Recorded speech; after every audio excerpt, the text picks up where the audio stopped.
Are you ready? 5, 4.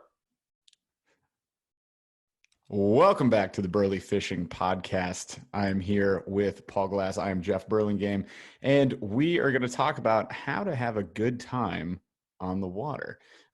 Speaking from our experiences, more specifically about kayak fishing, but you could probably use a lot of these tips for bank fishing, bass boat fishing, fishing in general. Yes? Yes, correct, accurate. So before we get into that, and you guys stay tuned for it, first of all, you guys can subscribe if you like this content. That'd be great. That helps us out. Throw us a 5-star review at the end of the episode if you like the content. We appreciate it very much. You guys can leave us a comment, anything you think we should talk about, any other ideas, etc. Hit us up. And you can also reach us on social media at BurlyFishing on Instagram and Facebook. And of course, check it out where it started, the YouTube channel, BurlyFishing. Go like and subscribe. We're almost at 1,000 subscribers. Let me throw that in right here.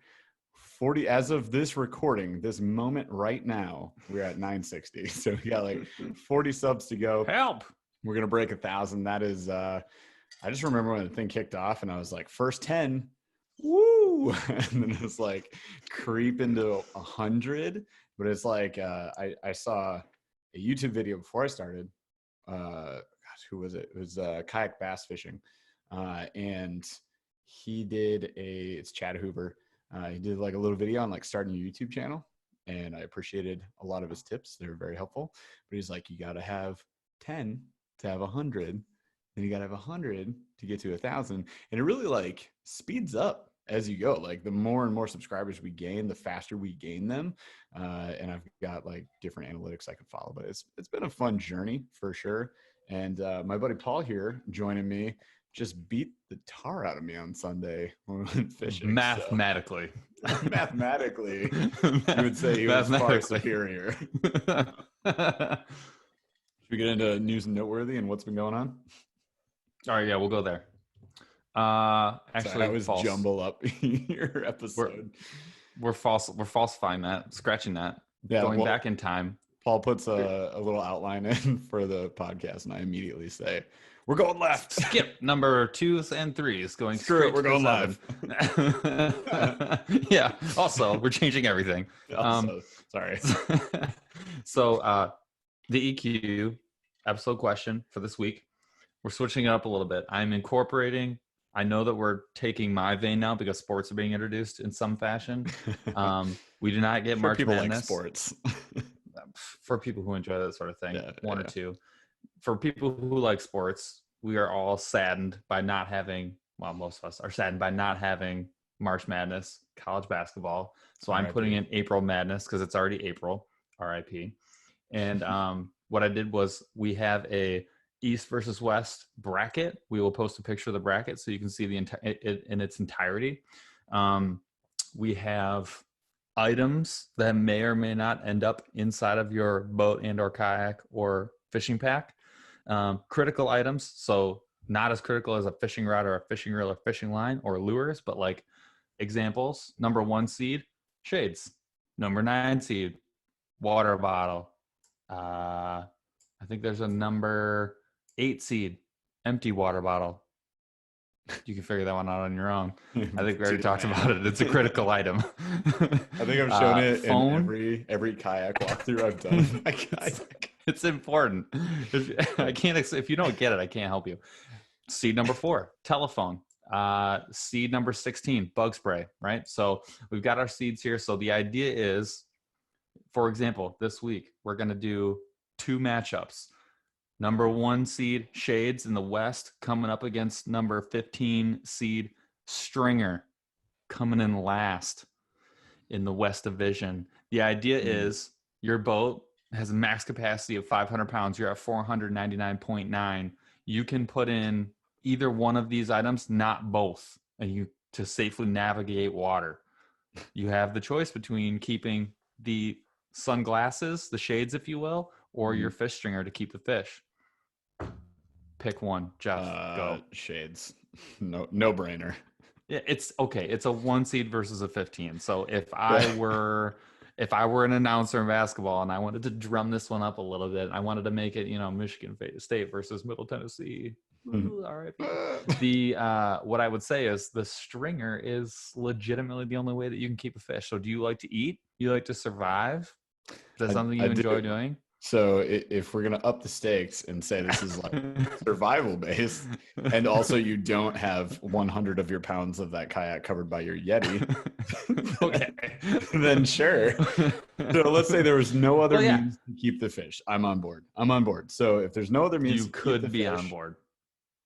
I could still. Because think of it this way: how are your retinas doing these days? No, exactly. Like I'm on board with the direction you're going with it. Still shades. Mm-hmm. Easily. Yeah, shades every time. I can't even disagree. It's a 1 versus a 15. 99.9% of the time, right. Number one should win. I think, though, I will say people might be surprised that shades is rated number one, ranked number one.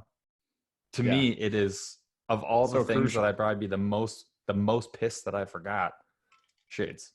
Yeah, I mean, you can still fish, but the glare is horrendous, and you can't see anything. So there's no sight fishing. It's unbelievable. It's finding structure.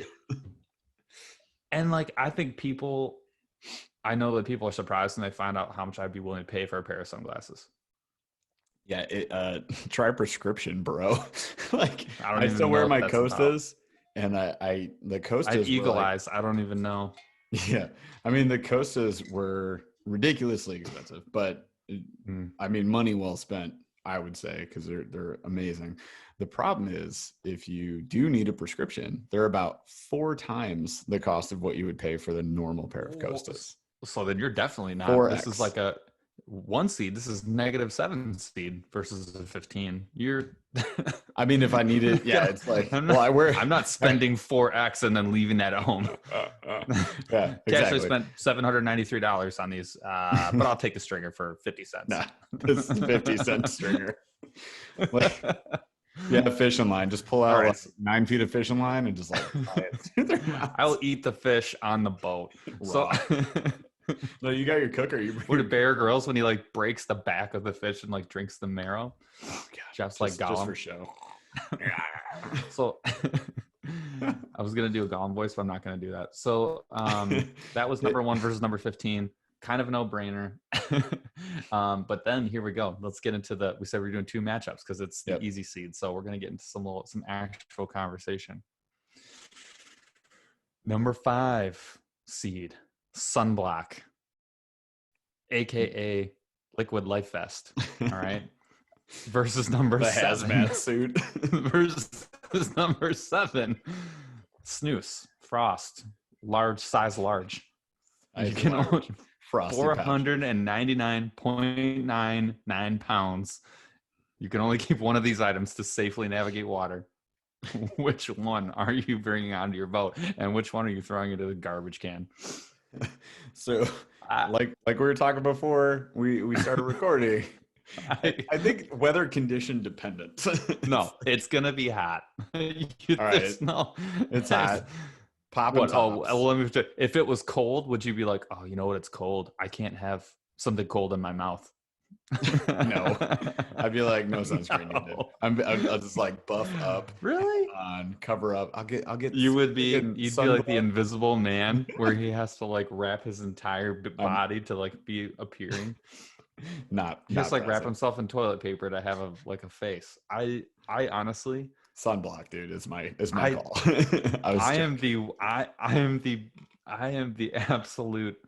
I'm the last person that should be allowed to even have. It shouldn't be an option for me. I should have automatically filled my bracket in with sunblock. I take a sideways glance at a rearview mirror in a sunny day, and I'm like, I burned. Like, yeah. Paul is translating. I am like, if he takes his shirt off, he's got just this like friggin' map of Rome, just streets everywhere. Yeah. I'm a vascular individual. Yeah. You can see all of his veins. It's scary. It's not pretty. It's life. It's a little terrifying. Yeah, I'm going sunblock. It's not a question. You have no choice. I made this little deal, and after I made the bracket, I looked at that matchup and I was like, that's San Diego State University versus anybody. This is ridiculous. This is not fair. I'm upset. So yeah, that was gonna be. Yeah, I'm going sunblock. But consensus, I think. What do you? or sunblock, right? I think that one is like I want to have a good time most times. Yeah, I want to have a good time. All right. I don't want to. I like fun. Sun. It's sunblock is the liquid life vest. Snooze is the I'm not going to say powdery fun. That doesn't sound good, but it's important. It's not powdery fun. So we have shades advancing and sunblock advancing, and that is going to be a clash of titans in the freaking elite. Yeah, in the final four. Don't know or elite eight. That's the elite eight. Is. Let's clarify. Snooze is just a spitless tobacco. We have to clarify that. To clarify, yeah, I think so. Don't you? What? I think we need to reevaluate our listenership. All right. I mean, they're in the great out of doors. I was just looking at In Fisherman. They advertise Skull. It's like nobody talking about. When they do that ad kills me. So it has the MEPS with the rubber fish on it. That's the lure that they use for Skull or for Grizzly. Ooh, I think Grizzly does that. The Skull one was like the minty fresh, like just. Is it the super hot babe with the Camaro? No, that's camel. It was like a blue and green page with like 2 tins in it. Oh, really? It was worthless marketing, but it was just advertising how cool the cooling feeling, the freshness. Oh man, of your cut tobacco. The Copenhagen one, maybe it's Cope. It's like a greasy man hands, like a man who looks like he could just like fix a motor with his thumbs. Probably and just like did.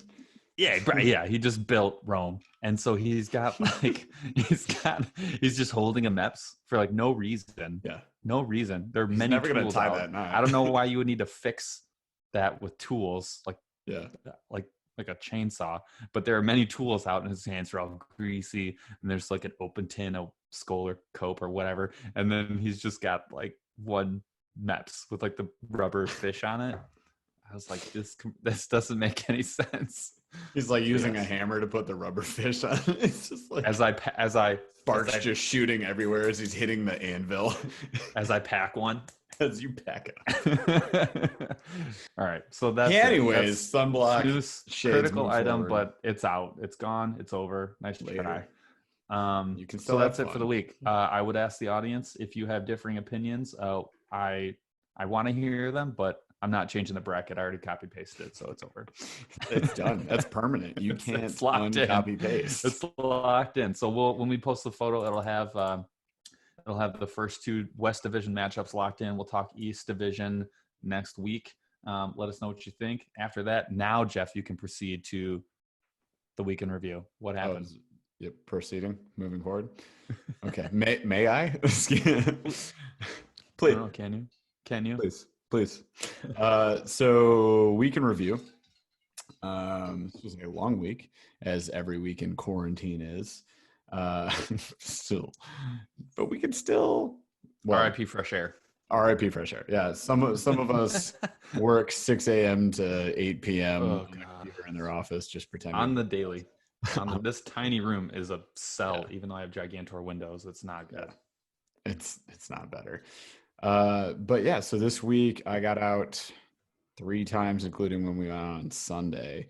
I went out earlier in the week and just got dumped on. It was like super cold. It was like right before the warm up, and nothing happened. It was 63 the next day. Yeah. It was like the last day it was cold. The wind was like 28,000 miles an hour. Literally a hurricane just like whipped up and pushed me off the water. And I was like, all right, see you later. And then I went out, what did I say, Thursday or Friday? It was Friday. Friday afternoon, I went out on the river and did like a little 3.5 hour float on the Flat River, near where I'm at, just like east of Grand Rapids. But it's never the best section what I floated, and I don't know why I thought it would be different in spring, but it was awful. So like no bites all the way down the stretch, and then as I'm paddling, it was right before I decided to turn around, hitting like my last spot, cast a spinner, chartreuse spinner, like a double bladed, and caught a smallmouth. First smallmouth of the year. Super pumped about it. Wasn't anything big. It was probably like 1.5 pounds, but I mean, smallmouth. When you're fishing by yourself and you catch a fish like that, yeah, do you look around? Yeah. Like for applause? Are you like waiting for applause? Yes. So here's what I You're did. like, is anybody seeing this? I knew it. So I landed the fish, got him unhooked. I took him in my two hands. I raised him up to the sky, and I pricked the fish lords that day. I was like, "Thank you for this," and then I gave him a sniff and a kiss, and I just put him back in the water. You know, like you do. Bass don't have COVID-19, right? So can't confirm or deny. Cannot confirm. What I do know is I legitimately look around for applause. I'm like, why isn't anyone clapping? Oh, it's better when there's yourself. a lot of people around you, and then you're just like, yes, and everybody else is like quiet. Or like when we went fishing Sunday, we got out there when it was like 25 degrees. It was cold. It was frigid. Nobody was there. In fact, we shot multiple videos for the YouTube channel in the parking lot and on the boat ramp. 2 hours because nobody was there. Yeah. And we fished for like 2.5 hours. We hit like this really skinny water river creek essentially, and just weren't finding anything. So we started fishing around this like 3-foot deep section, because like the shoreline there is really weird on this lake that we're at. It's like 3 feet deep for about 50 plus yards. And then it immediately drops to 40 feet. 40. It was just like plummeted. And we hit the depth. We hit the drop off. We hit the shallows. We went low and slow. I went low and slow. Did 2 drifts with just dragging a drop shot super slow with white and then a dark purple and black. It's like 6-8 inches off the bottom. No response whatsoever. I did the same at that exact time from the other end when I was like far away. I was eating, so it made it easy. Yeah, exactly. And then the current was pretty crazy. So yeah, we could step and then drift for a mile if we wanted to, and that worked out okay towards the end of the day when we really started using it. But like the first fish that we saw that day, this guy cruises in with a bass boat. We're in our kayaks, and he's just drifting along. He had been there 5 minutes max, and he just boop, pulls out a 2.5 pounder. I was like, what? Proceeded to be embarrassed, and he said nothing. He I think he just waited, maybe he's doing an online tourney because there's a lot of tournaments going on right now, but he just waited and tossed it in.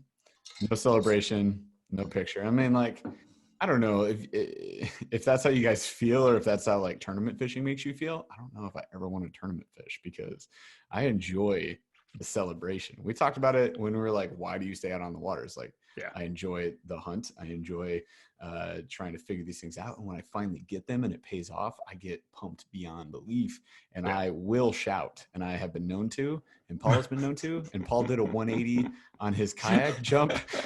When he's excited, he does really weird stuff. He jumped from facing forward to facing back on his kayak, which is while we were fishing. A risky move. I do not recommend for the novice. Not recommend. Performance-wise, I gave him a solid 8 out of 10. It was more like a 160 versus a 180. It was like very close. 143. Repeating, of course. At any rate, so this guy catches the bass, he tosses it back. I'm like, what? Yeah, I need celebration, man. If you guys it didn't even happen. Yeah, if you guys catch fish on the water and you don't shout, why? Enjoy. We need to do a whole episode on bass fishing tournaments that we fished none of. Yeah, I want to talk with somebody who is an experienced bass tournament fisherman and or woman, and I would like to understand a little bit more about that, because I gotta be honest with you, I don't think it's in my blood to do that. I love sports. I like competing. Yeah. I don't think I've been wrong before about stuff like that about myself. Yeah. I have zero interest whatsoever. None. No, I might do it. Not for me. Doing it just to do it. Yeah, that would be a hard sell. Is it just an experience that you need to have, or would you grow as a fisherman by doing it, or would it, if you continue to do it, the way maybe you feel and I feel, it could push me to the point of hating fishing, and that would be the worst. See, and that's why we're going to go down a rabbit hole. I don't want to go too far, but I think that's something we need to talk about. I'm going to find somebody who's done 100 tournaments and be like, can you just tell me what's wrong with you?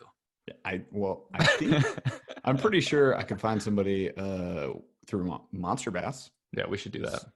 Just saying, Monster Bass, pretty great company that I work with. So plug. We should do that. Reach out to some of the folks, and we should do that. I will reach out. I do have an unboxing to do, but I'm waiting for my mystery tackle box because I have to compare them. It's like law. It gets the views. But, so yes, we went fishing on Sunday. We had. I almost quit fishing on Sunday. I started hating fishing on Sunday. It got close. I don't even need. I think what the worst straw was, I did catch a fish 10 minutes after that, and that was. Yeah, but that was fine because we still suffered the whole time and then suffered after that. You catching a fish doesn't make me mad. Me not catching a fish partially makes me mad when everybody around me starts catching fish. I'm like, cool.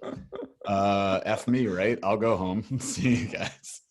You know, it was one of those days, and I think everybody has these from time to time, to be fair. It was my time for one, I guess. But nothing I threw mattered. No change of retrieves, no action I used on it, no variation. And I threw literally everything. Everything I friggin' had, man. And you threw the sink at them. And then the faucet. Yeah, and then the whole house. And I just went bankrupt. And then I went and crawled into an alley and cried a lot. What makes that really hard, though? Well, there's a couple things. One, it's April in Michigan. It was at the warmest point with the sun beating on you. I took my hood off and felt semi-comfortable. So it's not like it was not a nice day. And there was the water was 4 and 8 mile per hour winds, 40 degree water, 45 degree water. 47. It was like 47. Yeah, it was not ideal. We need 50 plus to have some fun in Michigan. 50 plus, the bass are popping. I mean, it was pop. It's not an ideal situation.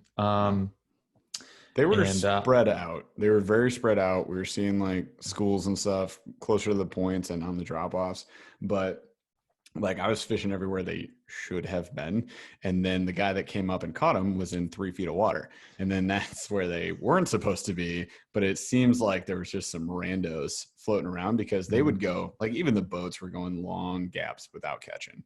And then they would catch them. And then we ended up in that cove towards the end. Which was the spot. Because there was like 5-6 boats there. And they were catching off and on, like at each different one. One guy was like throwing cranks low and slow, and then the other guys were throwing jerk baits. And that's the thing is like, I need to practice the jerk bait because I suck at it. We're going to talk about a jerk bait tip later in the knot moment. So stay tuned for that. Because I didn't want to mention it, but I was using tying the knot. You were doing that? I was doing a loop knot.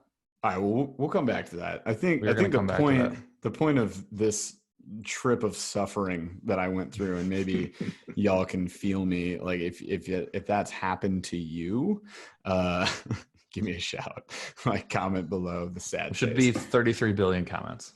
Yeah, 100%. Like it happens to all of us. I've seen it happen to you. It's happened to me. Oh yeah, a lot. But you know, like you still have good days too. It's like some days you can't go wrong, some days you can't go right. It just is what it is. Like fish are finicky, man, and they react differently to a lot of different things. But I think what the main point here is you want to learn from those failures. So to me, that day was a failure, and I went back and thought about it. And to be honest, here's a couple mistakes that I made that maybe you guys can not make in my stead here. Number one, I change lures way too often. That is something I personally trademark. You should get that tattooed somewhere. I really do. Like, oh, have I thrown this 3 times? Time for a new one. That's me. Like I literally am like, I can't stop myself, but I need to. So that's something I need to work on is like, I bring all of my tackle with me. Well, the majority of my tackle with me and like plastics of any kind I could possibly need. And that's like good and bad. It's good because if you're not sure, like, if you're going to check out a couple different bodies of water, maybe you want to hit a lake and a river in a day, awesome. You've got some stuff that you can vary up and hit pretty much any conditions. Okay, great. But if you know the weather, you know the water you're going to, it's probably smarter to condense your tackle like Paul does, and he'll tell you in a minute, to a smaller amount which would then prevent you from throwing too many lures in the water, which is not going to help you. I mean, it's kind of figuring out the puzzle, but at the same time, it's kind of cheating where you're just like, that didn't work, that didn't work, that didn't work. And you're just going to go till you get a reaction or a bite or a catch, right? But at the same time, then you're probably like missing spots. You're freaking fish out. Like you're not being a smart fisherman. And I was not being a smart fisherman that day. If I could do it again, I would have slowed down. I would have really like relaxed, I think is the number one thing I need to do on the water, which is why I could probably never tournament fish, but just like relax and kind of like process what's going on and then pick a bait and stay with it and force myself to stay with it for a little bit longer, at least. Like give each bait, I don't know, 30 minutes to 45 minutes if I need to, just because it's a low and slow day. So 30, 45 minutes, that would have been 30, 45 casts at the pace that we were retrieving. Like that's gonna happen. So if I'm, or should have been, yeah, exactly. If I change every 3 casts, like there's no way I've given the fish even an opportunity. And like sometimes they'll see the bait in the water and not react for 5 casts or more. And then it's like that 6th cast, you do something different and boom, they're on it. So I didn't give myself an opportunity to be successful. And then I think I tried, I would say like probably the second biggest mistake I made was trying things I wasn't really like, not necessarily comfortable with, but things that traditionally were not even proven to work.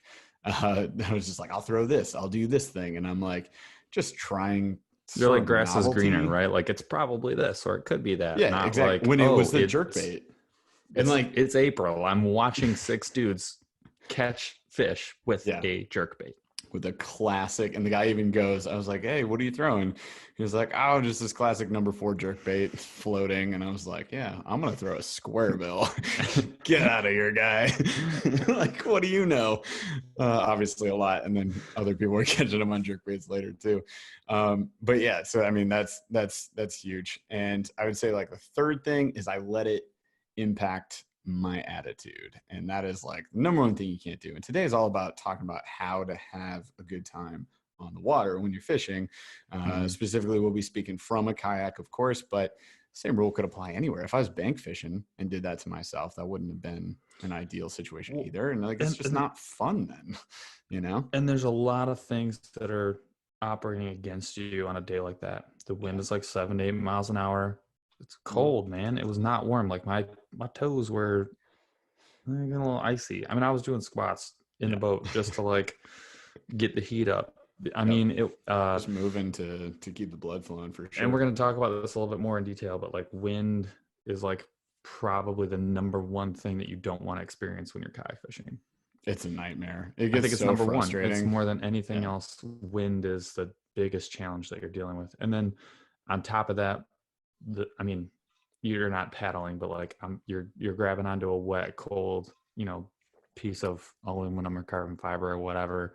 And it's not like I didn't bring like a hot meal with me. You're eating like bars and snacks. It's not like PB&J.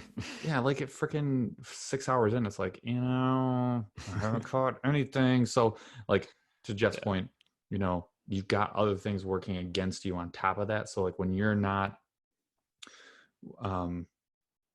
like mentally like managing your situation and you're just kind of like, I don't catch fish, and you're just hucking stuff and you're not being like mindful of like, okay, calm down, what is going on, look around, see what is working for other people, and then just have faith in that, and you got to fish it with confidence. And that we talked about confidence in like episode number 1. It's like one of the biggest things when you want to be successful at fishing. At the end of the day. None. It's like you could have actually been holding a fish and be like, God, this sucks. And it's just probably would have. This is the only one I caught today. Yeah, exactly. And that you got to kind of recognize it, but that's a hard thing to do. And what we're going to talk about later is kind of how can you help yourself out? Like what are some things you can do? That's why when you buy a kayak, you buy one with a comfortable seat, so you're not fighting your own back like while you're fishing. Or we're going to talk about some of the things that'll not be like another straw, so that not catching a fish for 10 minutes is going to be the one that makes you just like want to go inside. One thing I want to point out, we got a little negative. The I was able to question of the week. I think episode 2 was what would your last meal be? I think it was our first one. Yep. My wife finally listened to that She episode sent us an email. yeah. I was She like, goes, oh, awesome. so I didn't know what she I didn't know what she said. And she told me that she was like, your last meal, like, she asked me, she's like, do you know guess what mine would have been? I not only guessed the entree, I guessed both sides, all 3 sides. Oh my God. All 3 sides and the beverage. No second tries, no hints whatsoever. So wow, I just wanted that's awesome. And then I asked her, I was like, oh, could you have guessed mine? And she was like, no. Not no. I would have said burger.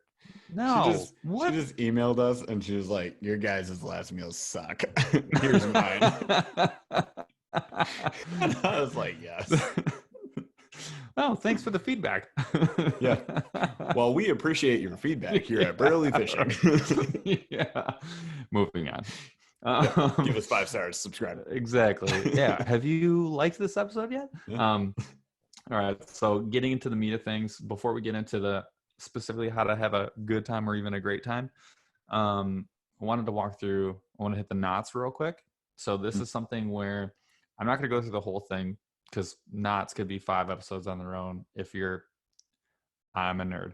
If you're that level of nerdiness, yeah, you could go deep, but I'm going to hit 4 knots. And specifically, these work for everybody. They really work well if you're a bass, pike, like just a generalist. But really, if you're a bass fisherman, these are 4 knots that you really should know. The first 2 specifically, and these are ones I think the majority of people who fish often know, but really everybody should know. So number 1, Palomar knot. It is so easy to tie. It's an overhand knot, and then you just leave the big loop open and shove your lure through it, and then pull it tight. I mean, it's like literally three moves. It's easier than loop, swoop, and pull. It is very easy, but it's also incredibly strong. It is one of the strongest knots out there.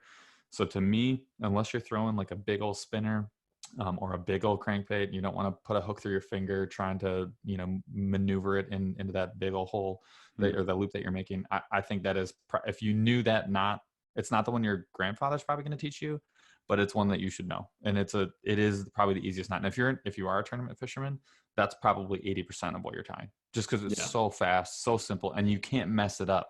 You really can't mess it up. So that would be number 1. Number 2, improve clinch. That's like the standard quintessential knot that, like, if you're going to draw a knot, like in a cartoon, that's what you would draw for fishing. Yeah. So you're basically, yeah. So, and it works for almost every single situation. It is very strong, and you can improve the strength of it by wrapping more times. But basically, if you're watching this, you can see what I'm doing, but you've got the eye of your hook. You just you thread your line through it. You wrap the tag that you just ran through around 3 or 4 times.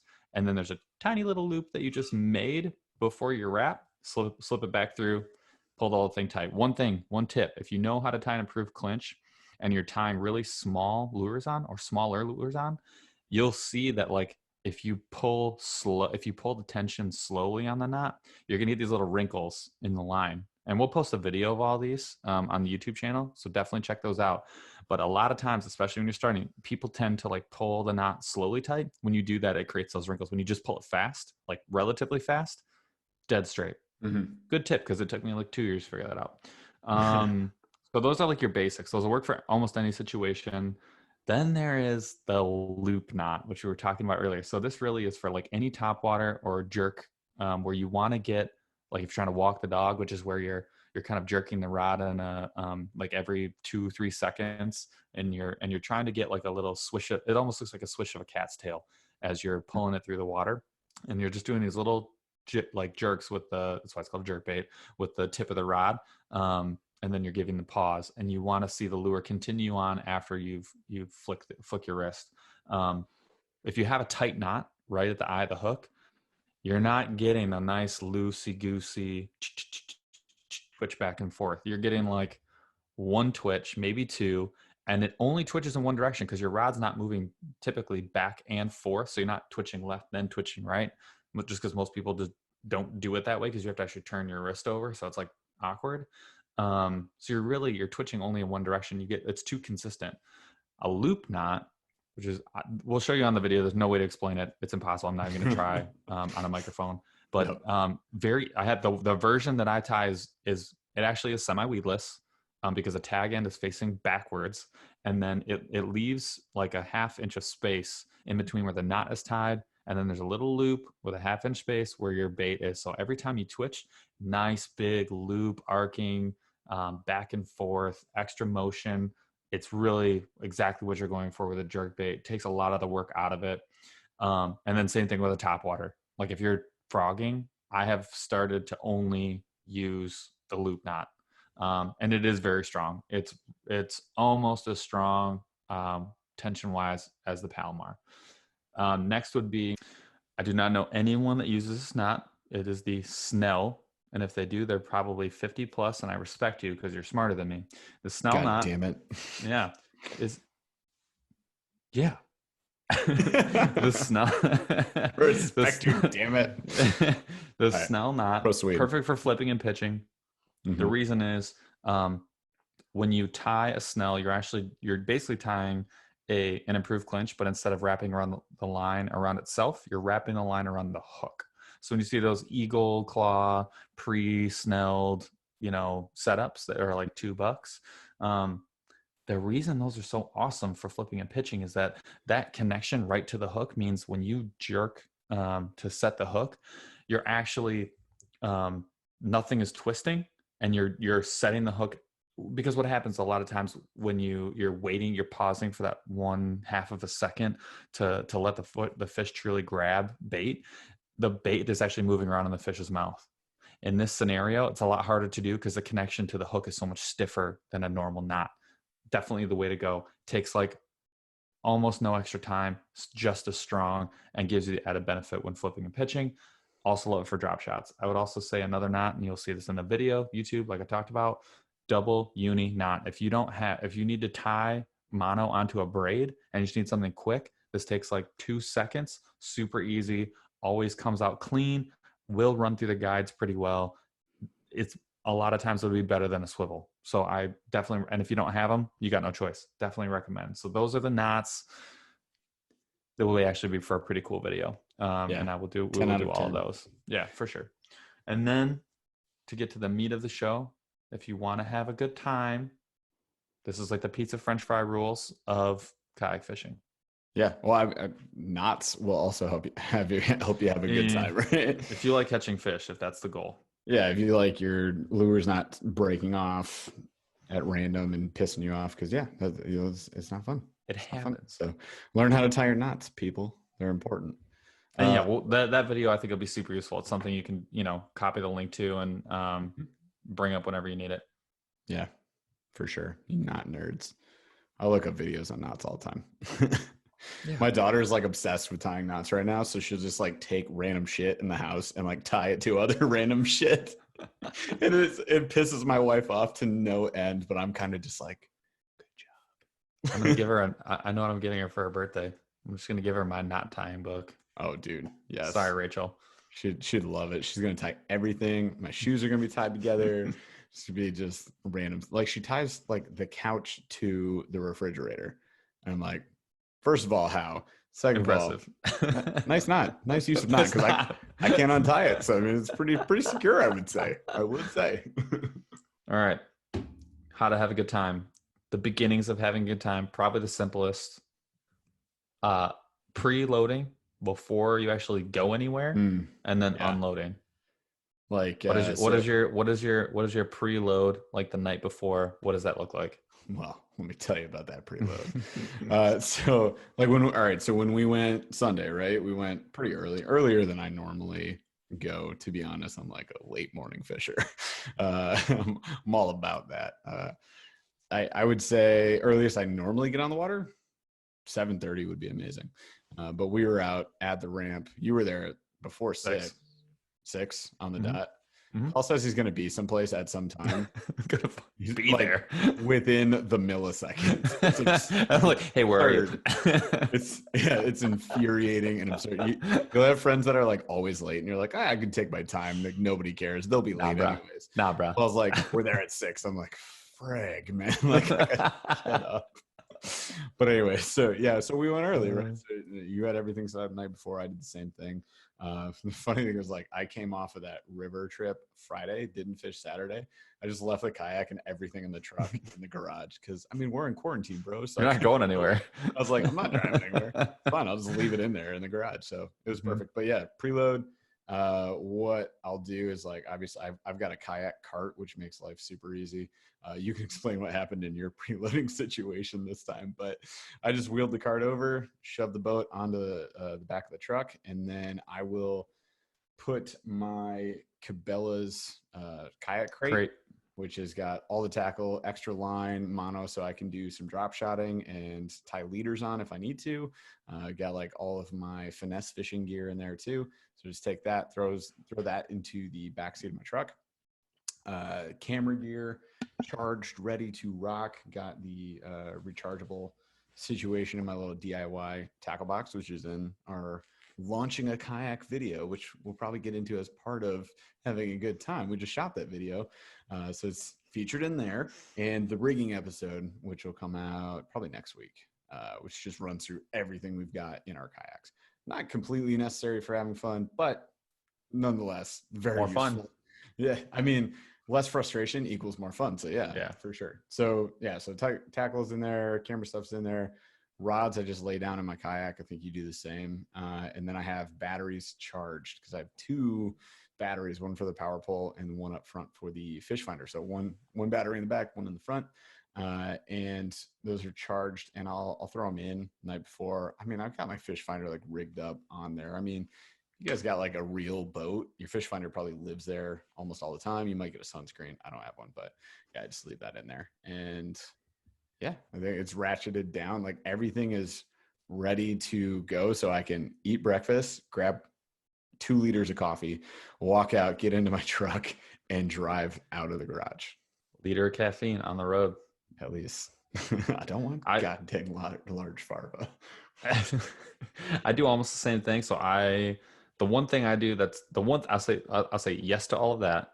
In addition to that, one thing that I usually do if it's going to be a full day, I know what kind of fishing we're going to be doing. I know what kind of baits I want to bring. So I will take 1 to 3 small planos, and that are usually empty, and I'm filling them up with what I'm going to want for that day. Mm-hmm. So we knew it was going to be cold. So I had jerk baits. I had smaller, brighter and darker deep divers. I had a couple of square bills that I threw, but obviously did nothing. And then I had the Neds. I had some finesse and drop shots, all in a box. And so it was like, I throw those under the seat of the boat, and that is how I'm basically like getting ready for that day. And then the other thing that I'll do,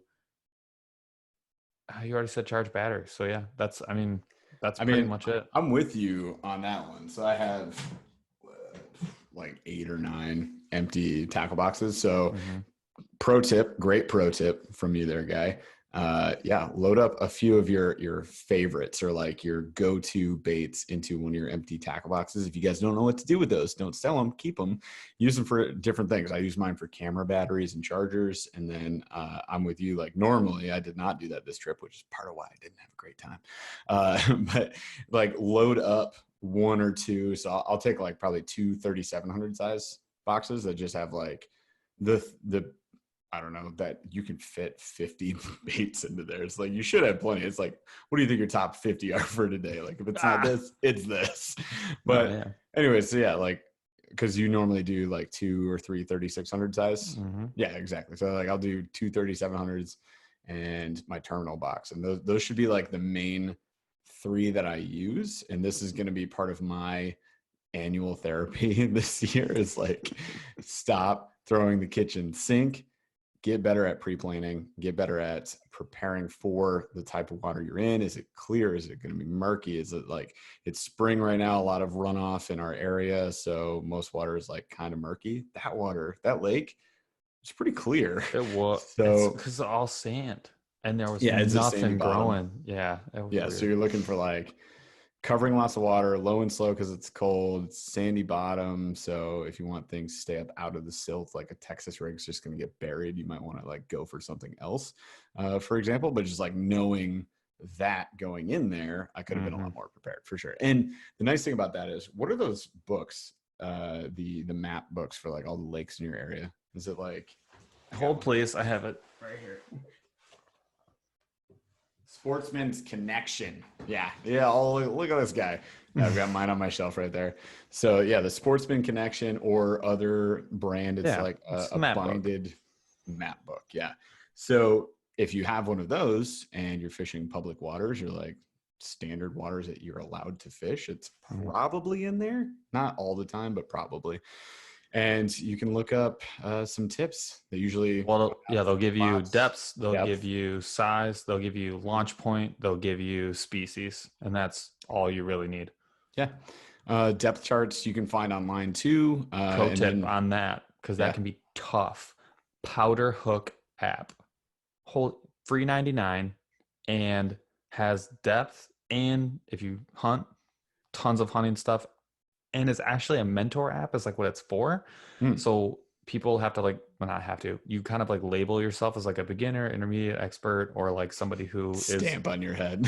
Well, I mean, you can change it and you don't have to, but most people do it because they want to label themselves as a mentor and they're offering their time. And so people ask questions. They'll be like, hey, have you been here before? Like, what should I do? That sort of thing. Legit. And those folks are going in and actually helping you out.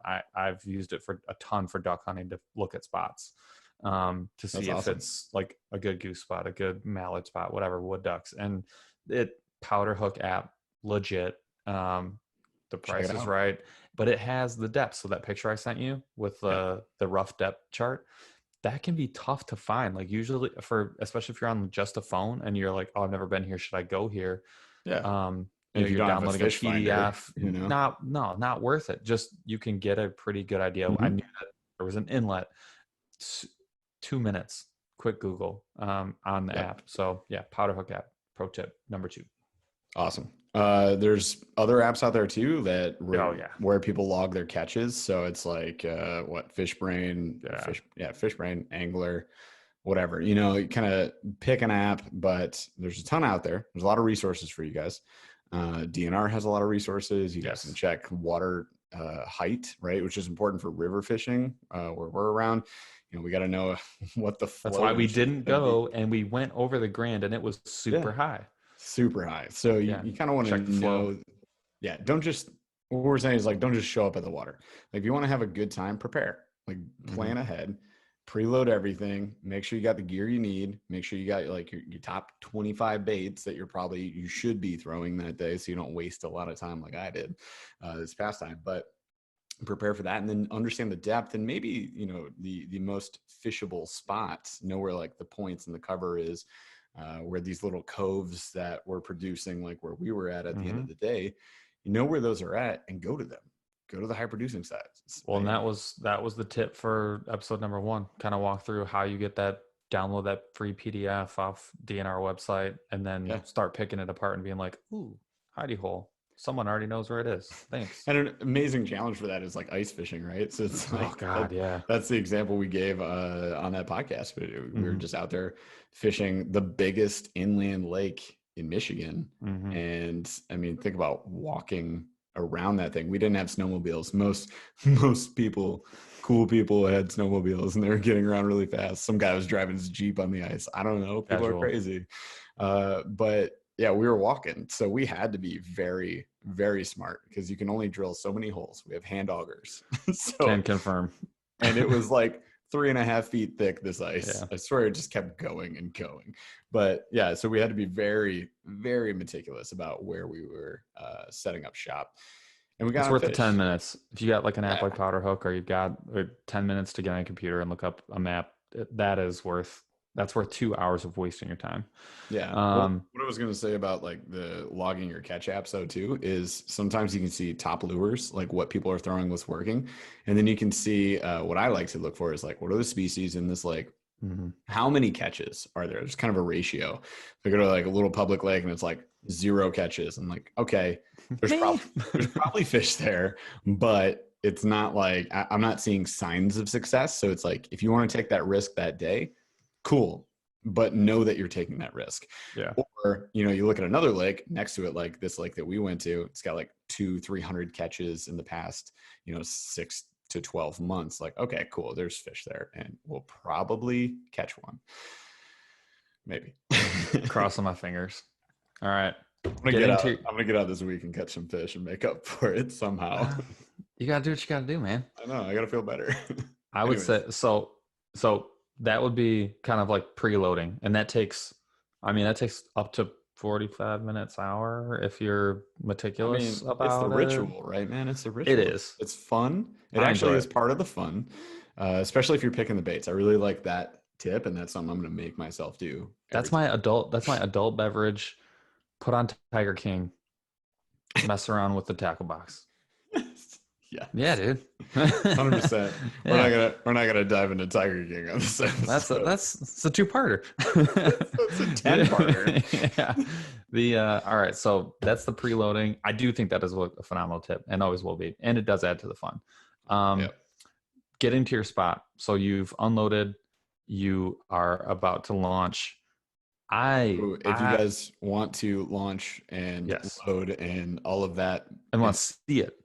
Yeah, if you want to see what that looks like, especially with 2 big kayaks fully loaded, so you're wondering like how you get your stuff to that spot, you can look at that. And then I think your tip with the bow line, this is on the BurlyFishing YouTube channel. If you guys want to see the video, uploaded it today, April 6th, whatever today is. Your little bow line is a great way for like the majority of kayaks if you don't have a wheel. Yeah. If you're dragging over grass, 100%. If you're dragging over gravel or rough surface, don't drag your cheap kayaks over that. Anything under $500 will have holes in it when you get home. So don't quote us on that and yell at us if you tear up your kayak. Paul's dragging around a $1,300 kayak that has a very, very thick hull, and it's built for that, and it's fine. So just to clarify. No, for sure. That's a great tip. Or you get wheels and then you reel it down and then you can launch it. But if you guys want to see what that looks like, go to the YouTube channel. Continue. All right. So I'm about to launch. Jeff, what are you doing when you're pre-launch sequence? No. You are about to launch and you kind of know where you want to fish. What are the things you're thinking about when you're going to get to your spot? Because I know literally the first thing I'm looking for. Okay. I'm sure we'll differ on this because I'm more of a rookie than you. So for me, I would say if I just kicked off the ramp and I'm heading out, I'm going to think about what I'm going to throw first, and I'll have that rod. They're already pre-rigged because we just talked about preparing for this. But I just like have that rod up front with me in the cockpit area, ready to rock. I'm looking for that place that I think I want to fish first. I'm going to be on my fish finder, so I'm usually checking water temp. I'm like figuring out what the wind situation is and what the current is, so I know which way my boat's going to get pushed when I stand up and start fishing, which I think is huge. It's like positionally, where do you want to be around that point or cover or cove or wherever it is that you're going to fish? So sort of like look at the weather, see what's going on with the water, and be ready for it. I mean, if I can anchor, if I know the depth, like we talked about, I can figure out if I can anchor when I get there. If I know which way the water is going to push me while I'm anchored, then I can figure out how I want to stand and cast. So, I mean, it seems like a lot when you put it that way, when you actually like come out with it, but you kind of process this all just as you're paddling or pedaling to that spot. Yeah. What are you thinking about? First thing, without a doubt, is wind. I'm looking at it. It governs everything. Because here's the thing: it can ruin your life. when you first get out there, especially if it's early, there's not going to be much wind at all. I know that sounds like a dumb thing to say because the wind blows at night, but like early in the morning, it's almost always still. And so when you get out there, you got the rain, you got the run of the lake. You've got, if you're getting out at first light, you got 45 minutes before you're going to start seeing breeze, typically. Yep. But if you're out there at 7:30 and you're a Jeffrey and you like to sleep in, you don't hate, man. Don't hate. Just playing. No, but if you're getting out there, the first thing I'm doing is I'm looking to see which way the wind's blowing, and I'm going into the wind first. You're fresh, you're caffeinated, you've had a meal, you're comfortable. Morning poo. Yeah, dude. I am paddling into the wind so that I'm going to do a majority of my fishing in an area where I've already done the fighting of the wind, so that when I'm ready to go in, I know where my launch point is, and I'm getting blown back. And I've got the wind at my back helping me back, versus I'm fighting the wind, trying to get in when I'm tired, I'm hungry, I might be ticked off, and or I'm late because I'm always late. And I told my wife I'm going to be home at 5, and I roll in at 9. Sorry, yeah, but like, it's one less thing for you to deal with on your way back. So that's one of the first things I look to, is which way's the wind going, and I'm picking out of my spots that I've already chosen. I'm picking the one that's upwind so I can go hit that, and then every spot that I'm going to after that's hopefully more downwind, and so I'm not doing as much work later. It's like numbering those spots. So it's like, oh, I have 4 spots I want to fish today, which is like, if you know the water you're going to, you know that. If you guys start preparing, you'll know that. You'll be like, all right, these are my 4 spots. You get there, you can point them out so you know physically where they're at, and then you figure out wind, speed and direction, and then figure out the current so you know what the floatage situation is going to be.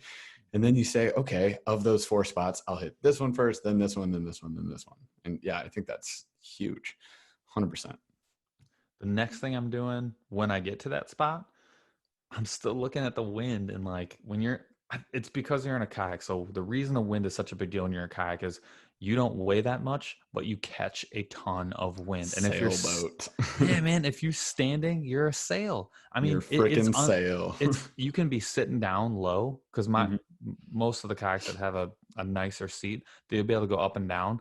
You can put that thing down so you're sitting at water level, and you'll catch a little wind, but it's not a ton. Dude, the second you put that seat up, and then the second you stand up, you're gone. I mean, you're gone. And so the wind is such a big deal because it throws you off your spot. I have 2 anchor systems on my boat. I have a trolley, or is it trolley? Is that what it is? Pulley, trolley? I don't know. Trolley? I think it's an anchor trolley. Yeah, trolley. Thank you. I have a trolley system. So what that means is there's 2 wheels, one at the front and one at the back of the boat. And there's a line running around them.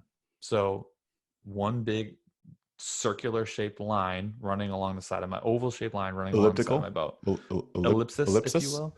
And there's a little triangle on it, and then there's an anchor line attached to that. So what that means is, with the 2 little wheels, I can move that anchor to the front or the back of my boat. The reason that's important crucial. It's the biggest thing. So if I've got a spot I want to cast, so let's say I've come up to a weed line, or I'm at some lily pads. You want ideally to cast across it, parallel with it, and because you want to retrieve the lure along that weed line.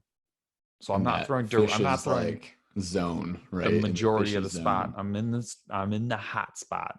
Yeah. It versus if I cast straight at it, if I'm perpendicular and I'm casting directly at a line that's perpendicular to me, I'm only in that zone, the strike zone, for like 2 or 3 seconds, versus if I'm right up against it and I'm parallel with it and I cast parallel to it and I'm drawing it out like a foot or 2 off the weed line, I'm getting all that retrieve time right where the fish might be. So the thing with it is you can help yourself even more in a kayak by putting yourself upwind so that the wind is at your back.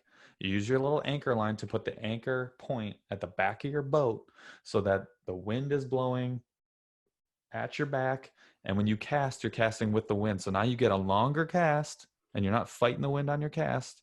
And then you're also parallel with that weed line. And so those are the things I'm trying to think about. I want to have the wind at my back.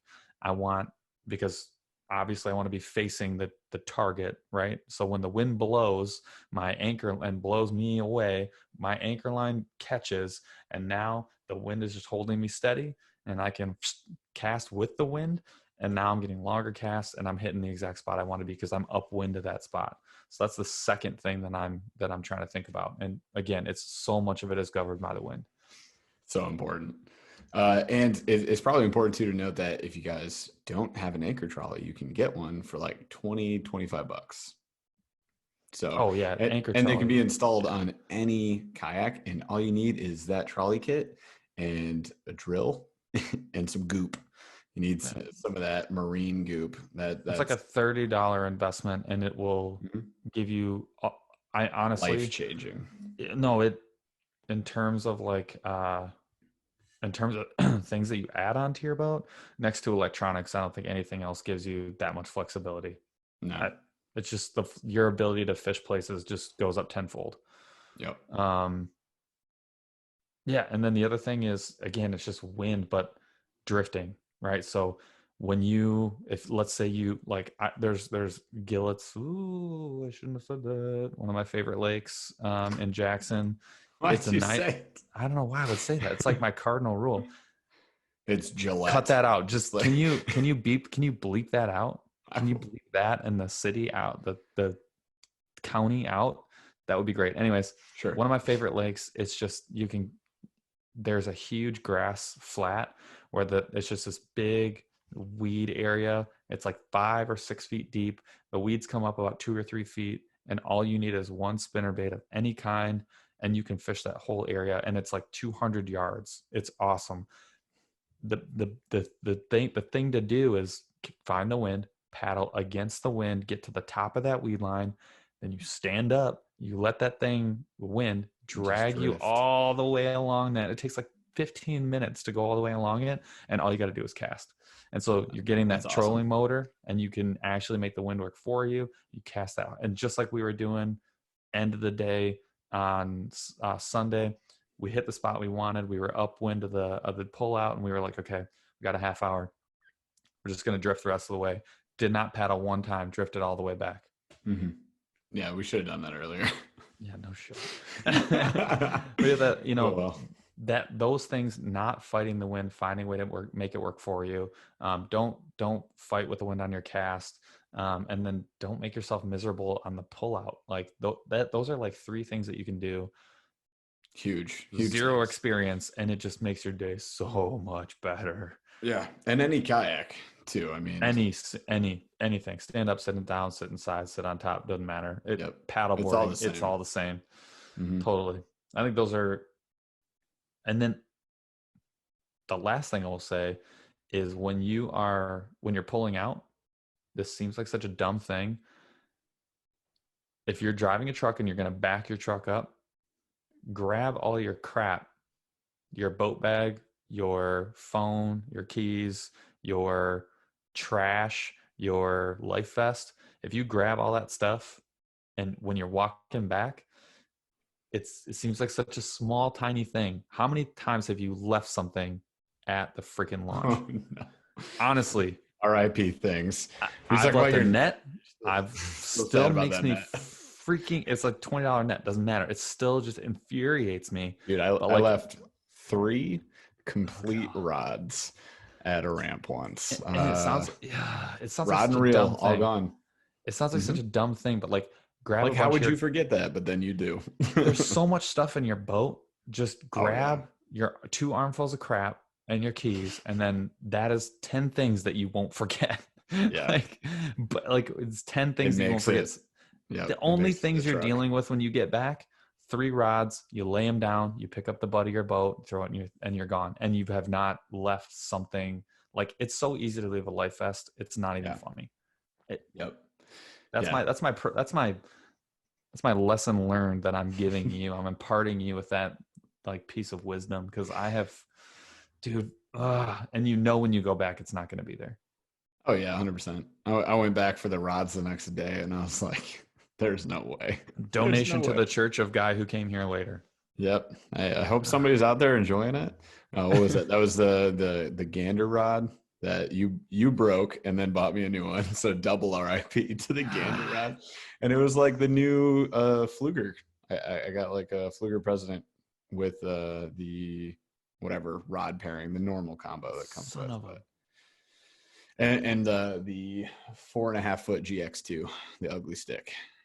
Yeah. So just all the value. It was like an all-star list, man. It was an all-star list. I just caught like the biggest pike of my life that day on one of those rods, and then I lost all of them. And so that's my pro tip. Grab 2 armfuls of crap and take them back with you, so that when you roll back up, one, you're being a little bit more generous to the next person, because you're not making 3 trips back and forth to your truck, putting in this, that, the other thing. Don't do that. Yeah, be efficient at the launch, and also very, very better, like a much lower likelihood of you just like leaving something you actually want at the freaking ramp. That's what I got. Oh yeah. No, that's good. I think that's all good advice. So again, guys, just a couple tips there. If you guys are looking for more tips on how to have a good time on the water, again, today specifically from a kayak point of view, we can do a bank point of view if you guys want that too. A lot of similarities, some differences. And if you guys have your own tips, let us know. Hit us up with some comments. You can leave us a 5-star review if you liked the content. Go ahead and post something there for us. That helps us with the show a lot. If you have any advice, any questions, any things you want us to do or talk about on the show, let us know. We do have an official email now. Can I just pat myself on the back? Absolutely. There we go. It's info@burlyfishing.com. That's officially official. We own the domain. Get off my case. So we have no website though. There's no website. It just says coming soon, and it's like never coming. We'll get there. I'll do it. I'll do it when I got time. But yeah, and then hit us up on social mediums. Any social mediums you want. We have Instagram and Facebook @BurlyFishing, and then you can hit us up on YouTube. Did we post a picture of the sunrise?